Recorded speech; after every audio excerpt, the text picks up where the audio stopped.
فرمایا کہ جو شخص دنیا میں دوسروں کی غلطی کو جتنا جلدی معاف کرنے والا ہوگا، اللہ قیامت کے دن اس کی غلطیوں کو اتنا جلدی معاف فرما دیں گے۔ اور دوسری حدیث پڑھ کے تو ڈر لگتا ہے۔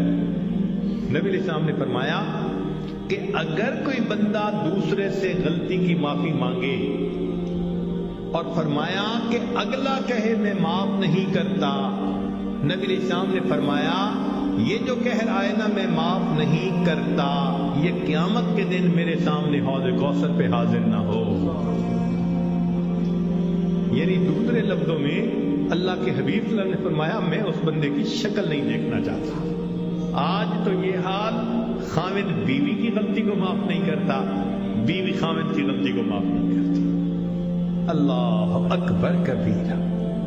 سوچئے تو صحیح، ہمارے دل کی حالت کس قدر بری ہو چکی ہے، اپنوں کو معاف نہیں کرتے۔ ایک بزرگ تھے، حج کے سفر پر گئے، ان کے ہاتھ میں ایک تھیلا تھا، اس میں ان کے پیسے بھی تھے، سارا کچھ تھا۔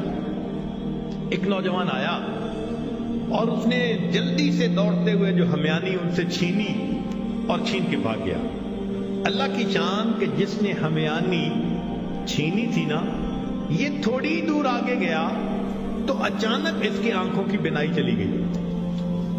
کئی دفعہ ہوتا ہے نا، بیٹھا ہوا آدمی اٹھے تو آنکھوں میں اندھیرا آ جاتا ہے، تو اس کی بھی ایسی حالت ہوئی کہ اس کی آنکھوں میں اندھیرا، بینائی چلی گئی۔ لو جی، اس نوجوان نے تو رونا شروع کر دیا۔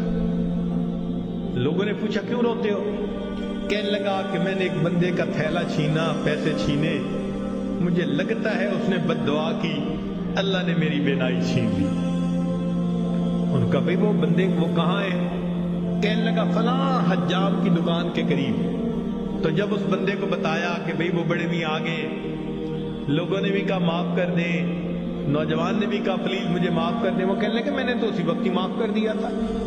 وہ کہ جی یہ آپ کے سارے پیسے لے کے بھاگ گیا اور آپ کہتے ہیں میں نے اسی وقت معاف کر دیا تھا۔ وہ کہنے لگے ہاں مجھے خیال آیا تھا جس کی وجہ سے میں نے اسی وقت معاف کر دیا تھا۔ تو لوگوں نے پوچھا کیا خیال آیا تھا؟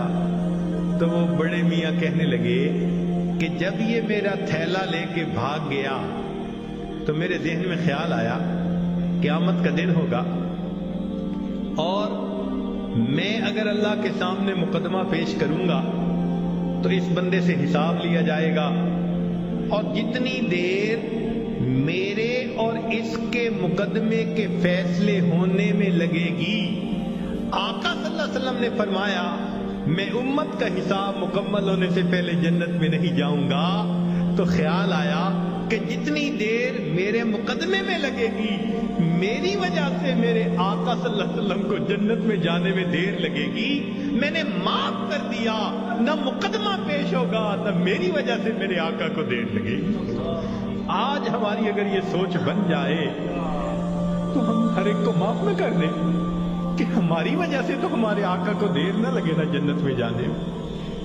ہم بھی اپنے گھروں میں اپنی بیٹی کو، اپنے بیٹے کو، اپنی بیوی کو، اپنے بھائی کو غلطیاں ہو جاتی ہیں، باتیں ہو جاتی ہیں، تو بجائے دلوں میں کینہ رکھنے کے اور بجائے دلوں کے اندر دشمنی پالنے کے، ہم اللہ کے لیے معاف کرنے کی عادت ڈالیں۔ یہ نبی علیہ السلام کی عادت مبارکہ ہے۔ اللہ ہمیں اس سنت پر عمل کرنے کی توفیق عطا فرمائے، اور اس کے بدلے اللہ قیامت کے دن ہمارے قصوروں کو معاف فرما دے۔ میرے دوستو، ہم اس کے زیادہ محتاج ہیں۔ دوسرے نے تو ایک غلطی کی ہوگی اور ہم نے پتہ نہیں اللہ کے کتنے گناہ کیے ہیں۔ اگر ایک غلطی کو معاف کرنے پہ وہ پروردگار سب گناہوں کو معاف کر دے تو سستا سودا ہے۔ اس لیے جب بھی کوئی معافی مانگے یا نہ بھی مانگے، اللہ کی رضا کے لیے اللہ کے بندوں کو